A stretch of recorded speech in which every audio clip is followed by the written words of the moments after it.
Hello, യൂബീസ് creative ഹബിൻ്റെ പുതിയ വീഡിയോയിലേക്ക് ഏവർക്കും സ്വാഗതം.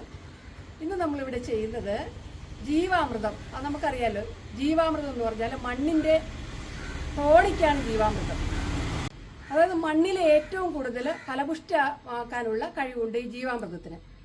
അപ്പോൾ ജീവാമൃതം എങ്ങനെയാണ് തയ്യാറാക്കുന്നതും അതെങ്ങനെയൊക്കെയാണ് മണ്ണിൽ ഉപയോഗിക്കേണ്ടതെന്നും എന്നാണ് നിങ്ങളുമായിട്ട് ഷെയർ ചെയ്യുന്നത്.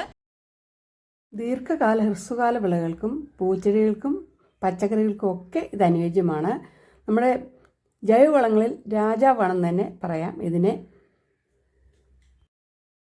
മണ്ണിരകളൊക്കെ നമ്മുടെ മണ്ണിൽ നിന്ന് അപ്രത്യക്ഷമായി കൊണ്ടിരിക്കുകയാണല്ലോ. അപ്പോൾ ഈ ജൈവാമൃതം ഒഴിച്ചു കഴിയുമ്പോൾ ഒരു 10 അടി താഴ്ചയിൽ നിന്നുള്ള മണ്ണിര മുകളിലേക്ക് വരികയും നമ്മുടെ മണ്ണിനെ നല്ല ഇളക്കി ഉഴുതുമറിക്കാനുള്ള കഴിവുണ്ട് ഈ ജീവാമൃതത്തിന്.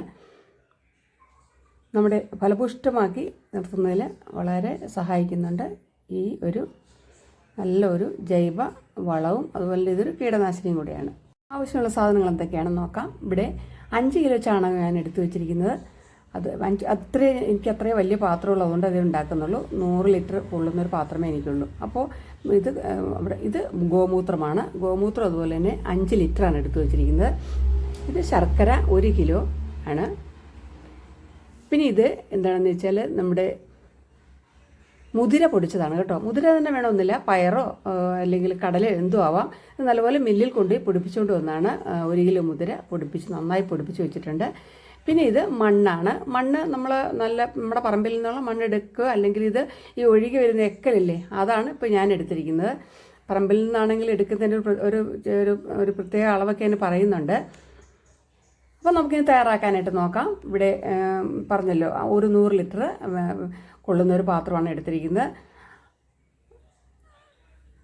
അപ്പോൾ നമുക്ക് പറഞ്ഞല്ലോ 5 കിലോ ചാണകം നമുക്കിനകത്ത് നിന്ന് എടുക്കാം. 5 കിലോ എന്ന് പറഞ്ഞാൽ ഈ ഒരു കപ്പ് എന്ന് പറഞ്ഞാൽ ഈ മഗ് 1 കിലോ കൊള്ളുന്നതാണ്. അതിൽ ഒരു 5 മഗ് എടുക്കുന്നുണ്ട്. അപ്പോൾ 5 കിലോ ചാണകമാകും. പിന്നെ ഇത് ചാണകം എന്ന് പറഞ്ഞാൽ ഏറ്റവും ഫ്രഷായ ചാണകമാണ് ഏറ്റവും നല്ലത്. 1-2 ദിവസമായാലും കുഴപ്പമില്ല. ഇത് കണ്ടോ, ഇത്രയും ചാണകം 5 ലിറ്റർ അല്ലെങ്കിൽ 5 കിലോ ചാണകം ബക്കറ്റിനകത്തേക്ക് ഇട്ട് കൊടുത്തിട്ടുണ്ട്. ഇതൊക്കെ എൻ്റെ ഒരു സ്റ്റുഡൻറ്റ് തന്നാണ് കേട്ടോ എനിക്ക്. അദ്ദേഹം ഒരു കർഷകനും കൂടെയാണ്, പോലീസിലാണ് വർക്ക് ചെയ്യുന്നത്. ഇത് കണ്ടോ, ഇത് നമ്മൾ ഗോമൂത്രം ഒഴിച്ചു കൊടുക്കുന്നുണ്ട് ഇതിനകത്തേക്ക്. 5 ലിറ്റർ ഗോമൂത്രം. അദ്ദേഹം പറഞ്ഞില്ല, എൻ്റെ ഒരു സ്റ്റുഡൻറ്റ് ജിന്ന എന്നാണ് അദ്ദേഹത്തിൻ്റെ പേര്, കളക്ട് ചെയ്ത് വെച്ചിരുന്നത്. ഇതൊക്കെ കിട്ടിച്ചിരി പ്രയാസമാണല്ലോ നമുക്ക്. അപ്പോൾ നമുക്കിനി ഇത് പൊടിയും കൂടി ഇട്ട് കൊടുക്കാം. പിന്നെ ശർക്കര ഇട്ട് കൊടുക്കാം. ശർക്കര നമുക്ക് കടയിൽ നിന്ന് വില കുറച്ച് ശർക്കര കിട്ടും കേട്ടോ ഇതിനായിട്ട്. അല്ലെങ്കിൽ അല്ലാത്ത കടയിൽ നിന്ന് വാങ്ങുമ്പോൾ വില കൂടുതലാണ് ശർക്കരയ്ക്ക്. വളത്തിൽ ചേർക്കാനെന്ന് പറഞ്ഞാൽ മതി. അപ്പോൾ ഇത് മണ്ണും കൂടെ ചേർത്ത് കൊടുക്കാം. ഇതൊരു 1/2 കിലോ മണ്ണ് ഒക്കെ മതിയാവും. 5 കിലോയിലും നമ്മൾ എടുത്തിട്ടുള്ളൂ. ഇനി നമുക്ക് ഇതിനകത്തേക്ക് വെള്ളം ഒഴിച്ചു കൊടുക്കണം. പറഞ്ഞല്ലോ, ഇതിനകത്ത് ഇത് നിറയുന്ന അത്രയും വെള്ളം 100 ലിറ്റർ ഉണ്ട്, അത്രയും വെള്ളം ഒഴിച്ചു കൊടുക്കുന്നുണ്ട്. അതായത് നമ്മൾ ക്ലോറിൻ ഉള്ള വെള്ളം ഒഴിക്കാതെ ഇരിക്കാൻ പ്രത്യേകം ശ്രദ്ധിക്കണേ. ഇനി നമ്മളിത് നന്നായിട്ട് ഇളക്കി യോജിപ്പിക്കണം. ഇത് ഒരു ഡയറക്ഷനിലാണ്, അതായത് വലത്തോട്ട് തന്നെ വേണം, ക്ലോക്ക് വൈസിൽ വേണം ഇതിങ്ങനെ മിക്സ് ഇതൊക്കെ ഇളക്കി കൊടുക്കാനായിട്ട്. അത് നമ്മൾ ഇനി എല്ലാ ദിവസവും രാവിലെയും വൈകുന്നേരം ഇളക്കിയാൽ നല്ലതാണ്. എപ്പോൾ ഇളക്കിയാലും നമ്മൾ ഇങ്ങനെ തന്നെ ഇളക്കി കൊടുക്കണം. അപ്പോൾ ഒരു 2 മിനിറ്റൊക്കെ നമുക്ക് 2-3 മിനിറ്റൊക്കെ ഒന്ന് ഇളക്കി കൊടുക്കുമ്പോഴാണ് നല്ലപോലെ ഇപ്പോൾ മിക്സ് ആയിട്ടുണ്ട്. ഇനി നമുക്കിത് എന്താ ചെയ്യേണ്ടതെന്ന് വെച്ചാൽ മൂടി വയ്ക്കണം. മൂടി വെച്ചിട്ട് നമുക്കിത് പറഞ്ഞല്ലോ, രാവിലെയും വൈകുന്നേരവും എടുത്തിട്ട് വന്നിട്ട് നമ്മൾ ഇളക്കി കൊടുക്കണം. രാവിലെയെങ്കിൽ നിർബന്ധമായിട്ട് ചെയ്യണം.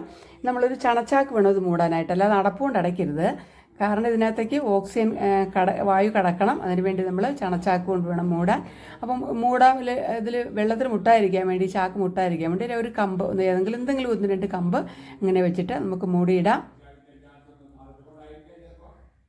അപ്പോൾ ഇതിൻ്റെ ബാക്കി കാര്യങ്ങൾ നമുക്ക് അടുത്ത വീഡിയോയിൽ അതായത് ഇത് ഒഴിക്കുന്നതും, അല്ലെങ്കിൽ വീഡിയോ ഒത്തിരി ലെങ്തി ആയിപ്പോവും. ഒഴിക്കുന്നതും അതുപോലെ ഏതെല്ലാം എത്ര അളവിലാണ് അത് ഒഴിക്കേണ്ടതെന്നൊക്കെയുള്ള കാര്യം നമുക്ക് അടുത്ത വീഡിയോയിൽ നിങ്ങളോട് വിശദമായിട്ട് പറയാം. അപ്പോൾ ഇന്നത്തെ ഈ വീഡിയോ യൂസ്ഫുള്ളായെങ്കിൽ നിങ്ങൾ ലൈക്ക് ചെയ്യണേ, ഷെയർ ചെയ്യണേ. അതുപോലെ തന്നെ ഇത് ചാനൽ ആദ്യമായിട്ടാണ് കാണുന്നത്, നിങ്ങൾ സബ് ചെയ്ത് സപ്പോർട്ട് ചെയ്യണേ. അപ്പോൾ ചെടികളൊക്കെ നല്ലതുപോലെ പൂക്കാനും അതുപോലെ തന്നെ നല്ലപോലെ കായ്കളൊക്കെ നമ്മുടെ പഴച്ചെടികളൊക്കെ ഉണ്ടല്ലോ അതൊക്കെ നന്നായിട്ട് കായ്കളൊക്കെ ഉണ്ടാവാനും ഒക്കെ നല്ല വലിപ്പമുള്ള പൂക്കളും കായ്കളൊക്കെ ഉണ്ടാവും. അപ്പോൾ അടുത്ത നല്ല വീഡിയോയിൽ നമുക്ക് വീണ്ടും കാണാം. താങ്ക്